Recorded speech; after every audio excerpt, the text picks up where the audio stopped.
Hello, everybody. Thank you for coming in such large numbers. Dacia le mal, bien le bonjour.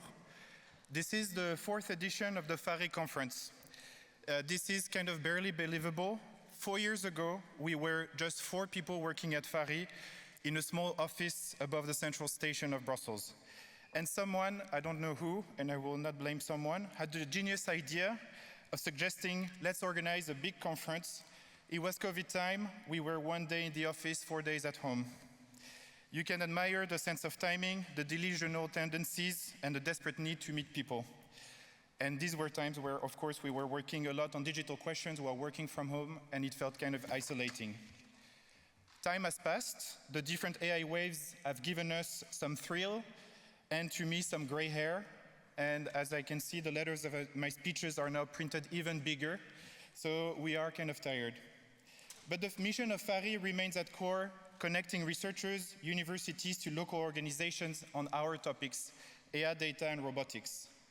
What we had observed locally, and we still observe, is that administrations, companies, civic organizations, and researchers were never meeting or rarely all in one place. Our second mission was learning from the best initiatives, ideas, and making them available to our region. This was the purpose of the FARI conference. I am not teaching anything new to you, but you can organize a conference for many reasons. And on our side, we wanted and still want to put forward the idea that researchers wanted to be out there working on real-world challenges, starting here in Brussels. This year, we chose the theme of AI, data, and robotic agents. This sounds like a pure buzzword, it is, but it's also a real scientific domain. How to untangle what's important, what's fluff. Can we already today meet, interact with these famous agents? Looking ahead, what does the future look like, and what are the safeguards that we need to put in place? We will start the day with some inspiration, then we'll go back to the basics. What does it mean, an agent? And then, as we are in Brussels, in good old fashion, as you already expected it, we will also finish by talking about regulation. I will finish off by thanking the organization team. It is a million choices, some happiness, a little dash of stress, months and months of preparation. Thanks to the FARI team, the researchers, our directors, the universities for their support. Thanks to the sponsors and exhibitors. My blah blah is over. I wish you all an amazing conference. It's 2 thrilling days ahead of it for us. So please don't hesitate to reach out to the team, and you will see us with these little lanyards.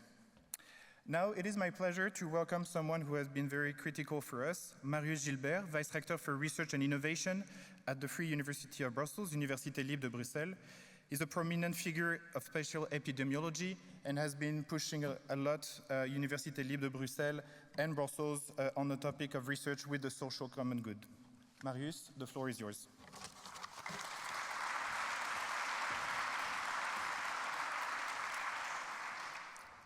Good morning, everyone. I will not speak only on my behalf. I will speak on behalf of Peter Ballen, the Vice-Rector of Research of VUB, and myself, Vice-Rector of Research of ULB. So it's great to be here at this 4th edition. It demonstrates that things are progressing over time, and I cannot wait to see where we will be in 5 or 10 years from now. And for the last 5 years, FARI has been strongly supported by both universities. Why is that? It is because we are both strongly convinced that we need to interface a lot more with society. This has become an absolutely critical issue for universities. During the pandemic 5 years ago, we had to improvise new ways of working. And since the pandemic, there's been 2 major shocks that have been shaking universities in the fields of knowledge in general. The first one is political. Trumpism 2.0 is a political shock that is definitely affecting our institutions. And AI is a technological shock that is also shaking up some of our grounds. Both shocks are so deep that there was this special issue of Nature, last October, and the title was, "Universities made the modern world, now they must find a way to survive it." I cannot think of a title like that in previous issues. So we are really at a very important moment, and having more linkages between universities and societies is a very important way by which we can both demonstrate our value and strengthen our roots. So AI for the common good, for the public good, that's also a very important way to demonstrate the value to society. Now, the theme of the conference is AI, robots, and us, living with intelligent agents. And it's a very timely title. We cannot open a newspaper without hearing about new developments in AI, or without hearing about drones doing all kinds of funny things in our skies. So all of this brings lots of fears. But as always, in newspaper, we hear lots about dramatic stories, but we hear a lot less about all the incremental changes that are taking place more silently that we don't see, that are more beneficial to society. So like all innovations, AI and robots brings benefit and may have harmful effects. So we must demonstrate what are the benefits. We must show what could be useful uses of those new technologies. And in doing so, those are so transformative that we must do that in a multidisciplinary way. Of course, it's about AI, it's about data, it's about robotics, but all of those things are also about social sciences, law, ethics, and you find all of that in FARI. It's also about linking up with the urban and political priorities in some of the main and most important societal challenges we're facing ahead of us: health, mobility, climate, energy, renewal of democracy and participation. So FARI, over the years, has become a very important trusted party, not only within the Brussels region in its local institution, but also at the European level. So it really connects the universities with lots of private and public stakeholders at different levels. And what's the common thread? It's about learning, interacting, thinking, experimenting, developing new services. Now, there's a few projects I'd like to highlight, recent developments that are part of FARI's life. There'll be new developments of a physical library of robots that will be developed in a nearby campus where citizens will be able to interact with different types of robots and get over their fear and see how this can be useful and how this could become part of their life. There is, together with a number of universities, ULB and VUB and FARI will be part of the AI antenna, which will provide computing resources to many stakeholders and SMEs.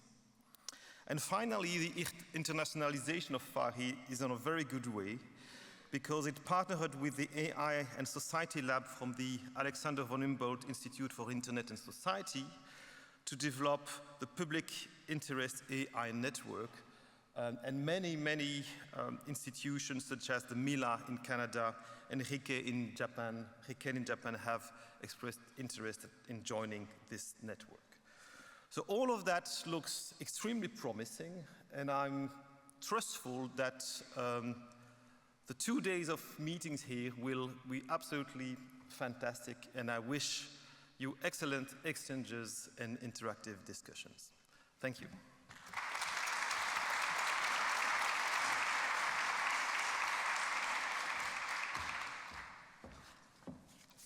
Now it is my immense pleasure to welcome Her Excellency Anne Sherriff, British Ambassador to Belgium.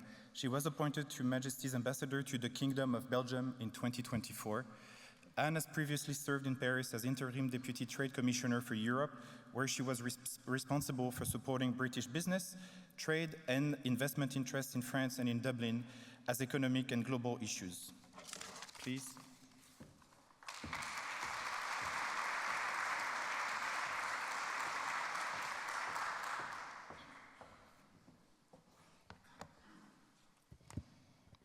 Carl, thank you. I noticed that my two previous speakers both came up with papers and I've come up with my iPad. Feeling nervous now. Anyway, good morning. It is a great honour to welcome you to the 4th edition of the FARI Brussels conference here. This year's theme, AI, Robotics and Us, Living with Intelligent Agents, as Marius outlined, it invites us to reflect on how artificial intelligence systems and robotics are reshaping our society and what it means to live alongside these technologies in a rapidly evolving world. Robotics and AI systems are not just technological marvels. They are powerful levers to economic growth. They help business boost productivity, transform public services, and accelerate scientific discovery.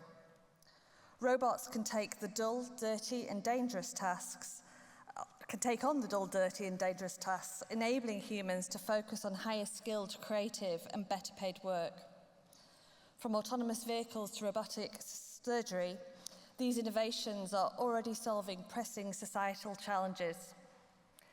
AI agents like virtual assistants, recommendation engines, or smart scheduling tools can transform everyday life by making it more efficient, personalised, and responsive. These systems help us manage time, navigate choices, and access services more intuitively. From automating routine tasks to enhancing decision-making, they free up mental space and improve convenience. Governments must invest strategically in AI, whilst also understanding and mitigating emerging risks. So I'll say a little bit now about what the UK government is doing. And we have launched our AI Opportunities Action Plan, which is a bold roadmap to unlock AI's full potential in the UK. To do that, first we must lay the foundations to enable AI through establishing AI growth zones. That's accelerating AI infrastructure development, with the first for us being in Oxfordshire. We've established a national AI research resource, which is boosting access to world-class computing resources for training AI models, aiming for 20 times increase by 2030. We have a national data library, developing high-impact public data sets for AI researchers and innovators, and an AI Energy Council, addressing AI energy needs in a sustainable way. People are important too, so we are creating a strong AI talent pipeline, investing in AI training programs and attracting global talent. And all of this must be done by ensuring safe and trusted development in AI, supporting the AI Security Institute, pro-innovation regulation, and an AI insurance ecosystem. Second, how do we change life by embracing AI? And for us, that is through public and private sector adoption, streamlining AI solution procurement through a scan, pilot, scale approach in government to identify opportunities and drive adoption across key sectors. And then finally, we must secure our future with homegrown AI. The UK as an AI maker, not AI taker. And that is with the creation of the UK Sovereign AI Unit, partnering with private sector and maximising UK stake in frontier AI. These efforts support economic resilience, regional growth and net zero goals, I hope positioning the UK as a global AI leader. And we are especially pleased to welcome several UK speakers here today whose presence reflects the UK's strong commitment to global partnerships in AI. Because this conference is not just about showcasing innovation, it's about building bridges across borders. International collaboration in AI and robotics offers a powerful opportunity to co-create solutions to global challenges, from healthcare and sustainability to public services and ethical governance. By bringing together diverse perspectives, expertise and values, we can shape a future where intelligent agents serve humanity with transparency, fairness and purpose. Brussels, too, is emerging as a key hub for ethical and impactful AI development. Through initiatives like FARI, AI for the Common Good, the city fosters interdisciplinary collaboration between academia, government and civil society. National efforts such as AI for Belgium and regional programmes highlight Belgium's commitment to innovative and responsible AI. So throughout the day, I encourage you to engage, to ask bold questions, and to explore those new collaborations. The British Embassy team will be here all day, present through our booth. We warmly welcome you to stop by to learn more about the opportunities for connecting with the UK. I hope you all enjoy the conference, and thank you especially to Karen and Carl for welcoming us here today. Thank you.